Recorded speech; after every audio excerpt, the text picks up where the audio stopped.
consegue enfeixá-las, colocá-las de forma orgânica num caminho de atalho, de facilidade. Mas, por enquanto, qual é a doença? A doença que nós temos é uma preguiça vocacional. Não queremos ser santos. Qual é a solução? Nós precisamos entender que nós terminamos assim porque nós abandonamos as nossas práticas católicas. Vem me dizer que de vez em quando não dá uma preguiça de usar batina. Dá. Alguém já esteve em Cuiabá? Aqui, levanta a mão. Quem já esteve em Cuiabá? Meus pêsames.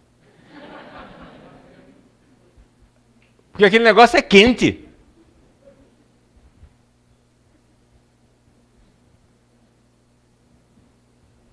Você pensa num lugar quente. Está frio ainda. Perto de Cuiabá está frio. Nós precisamos voltar à prática que santificou tantos homens e mulheres santas antes de nós. Então nós vemos o quê? Que o pessoal revolucionário, eles começaram mudando o comportamento. Não precisa mais confessar, isso é escrúpulo. Não precisa mais fazer adoração. A Eucaristia não foi feita para ser adorada, foi feita para ser alimento. Não precisa mais seguir as normas litúrgicas. Para que esse rubricismo fanático? Não precisa mais rezar o terço, isso é um devocionismo antilitúrgico. Não precisa, vocês compreendem? A espiritualidade do não precisa vai caindo, vão caindo as práticas.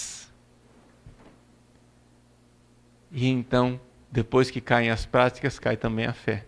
Aí você encontra aquela situação do sujeito que vem comungar assim, ó. Eu já tive pessoas que entraram na fila da comunhão e vieram comungar assim. O cara chega lá na minha frente e fala assim. Com a mão só. Assim. E ainda assim.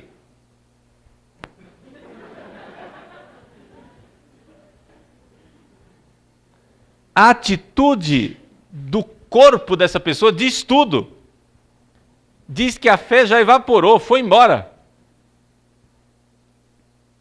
É capaz de comungar e ainda fazer assim, ó. Limpar.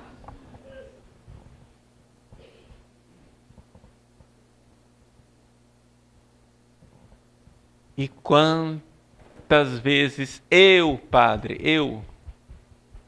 corrigindo a minha prática e voltando a fazer aquilo que os antigos faziam, que os santos fizeram, hoje eu olho para padres celebrando missa do jeito que eu celebrava. Entende? Só para esclarecer a coisa, eu nunca fui um revolucionário litúrgico, né? Mas eu achava que não tinha por que ficar com certos tridentinismos, né? Então, quando eu olho padres celebrando missa do jeito que eu celebrava, eu digo, meu Deus. Meu Deus. Onde eu estive? Que bom que eu não estou mais lá, mas que pena que ele ainda está lá. Por quê? Porque isto vai corroendo a nossa fé. Você entende isso? A prática vai corroendo a fé. Mas aqui a boa notícia, gente. Nós somos livres. Somos livres para voltar a fazer o que os antigos faziam, desde que você não tenha preguiça vocacional e queira pagar o preço por isso. Nós precisamos de um exército de Nossa Senhora. Um exército de Nossa Senhora, leigos, leigas e, se Deus quiser, seminaristas e padres jovens que caminhem por esta estrada, por esse caminho asfaltado, pavimentado, bem sinalizado, maravilhoso, que já foi aberto pelos santos antes de nós. Mas para isso é necessário não termos preguiça vocacional. Porque a preguiça vocacional acaba com tudo.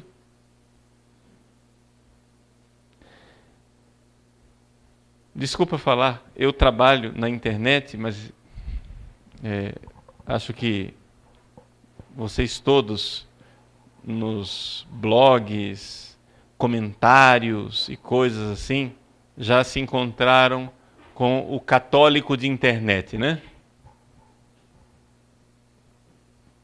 O que é o católico de internet? O católico de internet, acho que todos nós aqui somos católicos e todos nós mexemos com a internet, mas nós não somos necessariamente católicos de internet. Católico de internet é aquele católico que na frente de uma tela de computador ele é mais ortodoxo e reto do que o próprio Papa Bento XVI. Entendeu? Ele é mais papista do que o Papa. Ele é mais tradicional do que muitos. Mas depois que ele sai da frente da tela do computador, ele não quer mudar a vida dele. Para falar mal de padres, bispos e da igreja, ele é rápido no teclado. Uma coragem. Né? Aquela coragem, aquele destemor. Ele se acha, né? Corajoso, um leão.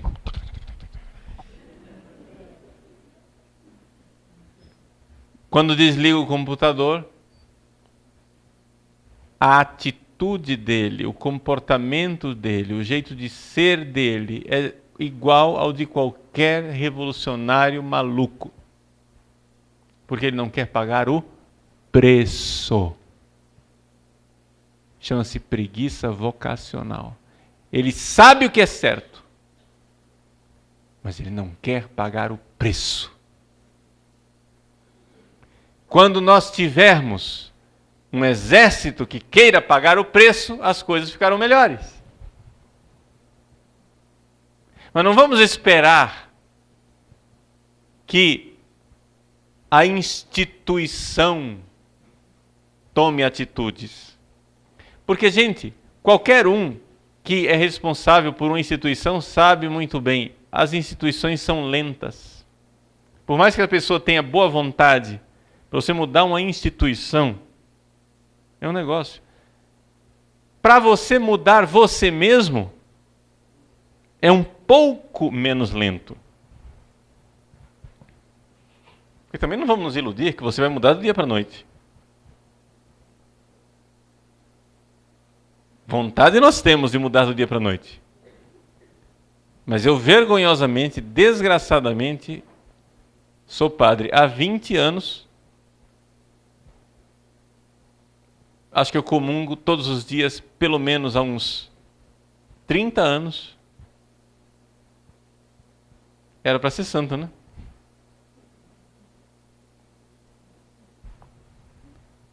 A fonte da santidade todos os dias no meu coração há 30 anos, eu ainda não sou santo. Tem alguma coisa errada no meu jeito de comungar, não tem não? Então, vejam, amarrando um pouco essa palestra para nós darmos um intervalo, nós temos na Igreja do Brasil uma situação muito difícil. Por quê? Porque a instituição da igreja foi aparelhada, digamos assim. Ou seja, a instituição, nos pontos chaves da instituição, nós temos pessoas com uma mentalidade revolucionária, anticatólica, e não podemos esperar uma solução institucional. Mas isso não é o essencial. Porque o essencial é o fato de que nós estamos numa guerra espiritual. Ou seja, não é contra a carne e contra o sangue, mas contra os espíritos malignos. Então a guerra maior, você pode ficar xingando as instituições na internet se quiser, mas isso não vai resolver nada. A situação terrível na qual se encontra a sua alma. É que é muito fácil a gente jogar a culpa de nós não sermos santos e não sermos melhores nos outros. Entendeu? A culpa é da teologia da libertação. A culpa é de tal estrutura eclesial. Mas a sem-vergonhice é sua, meu irmão. Então vamos viver a batalha espiritual interior, nossa. E essa batalha espiritual significa, em primeiro lugar, lutarmos contra a nossa preguiça vocacional. Entendemos que precisamos ser santos, não simplesmente evitar os pecados graves. Precisamos ser santos, e santos é todo o coração, toda a alma, todo o entendimento. Como que nós vamos chegar lá? Bom, primeira coisa, precisamos nos erguer na altura da nossa vocação. O caminho de ida... o caminho de volta é o caminho de ida. Como é que nós paramos nessa situação trágica em que nós nos encontramos? Foi através de uma praxis, de uma prática errada, que nós fomos abandonando a nossa vocação altíssima para a santidade. Pois bem, será uma prática reta, católica, devota, que nos trará de volta. Porque a santidade nós a devemos viver no dia a dia. Com relação a essa prática, não apresentei grandes detalhes ainda, só exemplifiquei, mas irei apresentar esses detalhes quando nós falarmos da consagração a Nossa Senhora e da verdadeira devoção. Mas existe uma solução, uma esperança, que é o fato de a graça de Deus, através de Nossa Senhora, a graça de Deus agir em nossos corações e fazer de nós os santos que nós somos chamados a ser. O que falta no Brasil é santidade. E um exército de santos dispostos e disponíveis para Nossa Senhora é a nossa solução. Estrategicamente, porém, devemos entender isso, que esse empenho, essa força, né, essa realidade, ela é muito concreta, ela é muito... Nós fomos desmontados numa série de... vejam, eu falo de rotinas, vamos usar a palavra rotina. O católico que queria ser santo, antigamente tinha uma rotina, está entendendo? A rotina da confissão frequente, da comunhão diária, do jeito de se identificar, de se vestir, de pensar, de agir, de rezar. Isso criava identidade. E isto fazia com que a pessoa caminhasse na direção da santidade. Tudo isso caiu por terra. Nós precisamos voltar a esse comportamento. E através do comportamento, eu não estou dizendo que existe um primado da ortopraxis, como dizem os marxistas. Não é isso. Mas, no círculo vicioso, onde eu me comporto de forma pecaminosa e por isso começo a pensar de forma herética, penso de forma herética e por isso começo a me comportar de forma pecaminosa, nesse círculo vicioso, a forma de romper e entrar no círculo é o comportamento. É mudar nossa forma de comportar. Concluo contando uma historinha de São João Maria Vianney. Um dia, um agnóstico, um sujeito que não tinha fé, que tinha dúvidas a respeito da existência de Deus, foi atrás de São João Maria Vianney e disse: seu padre, eu ouvi falar que o senhor é muito sábio e eu vim aqui com algumas dúvidas de fé que eu gostaria de que o senhor respondesse. Aí São João Maria Vianney chegou e disse: muito bem, eu irei responder todas as suas dúvidas, primeiro se ajoelhe e confesse. Disse: não, eu não acredito no sacramento da confissão. Se ajoelhe e confesse. Não, mas eu não acredito na Igreja Católica. Se ajoelhe e confesse. Mas eu não sei se Deus existe. Se ajoelhe e confesse. O sujeito se ajoelhou e confessou. Rasgou a alma diante de Deus. Quando ele se levantou, São João perguntou para ele: pois não, quais são suas dúvidas? Ele disse: nenhuma. Esse é o exemplo mais concreto de como o comportamento resolve muitos dos nossos problemas. Quantas mulheres no confessionário vêm apresentar o drama: padre, os anticoncepcionais, é a camisinha, e não sei o quê, e os meus filhos, e tal, isso, aquilo. Minha filha, comece a ser mulher. Se comporte como mulher. Goste de ser mulher. Pare de ser inimiga do feminino. Comece a usar mais saia, ser mais feminina, gostar de ser mãe. Praticar a sua feminilidade e a sua maternidade. É impressionante como isso muda o coração das mulheres. E muda todas as dúvidas. Quando você... É evidente que isso é um processo que deve ser vivido não somente com as mulheres, mas também os maridos, né? Porque não adianta só mudar a mulher. Tem que mudar o marido junto. Mas quando um casal se dispõe a uma prática católica, comece a ter filhos. E veja nos filhos uma bênção.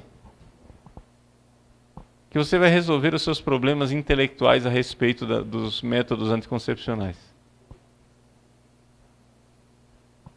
É impressionante. Comece a ter filhos. Mas isso significa o quê? Mudar a sua identidade, né? Sua prática, a sua rotina, o seu jeito de ser. Os problemas intelectuais se resolvem imensamente quando a gente resolve a nossa vida.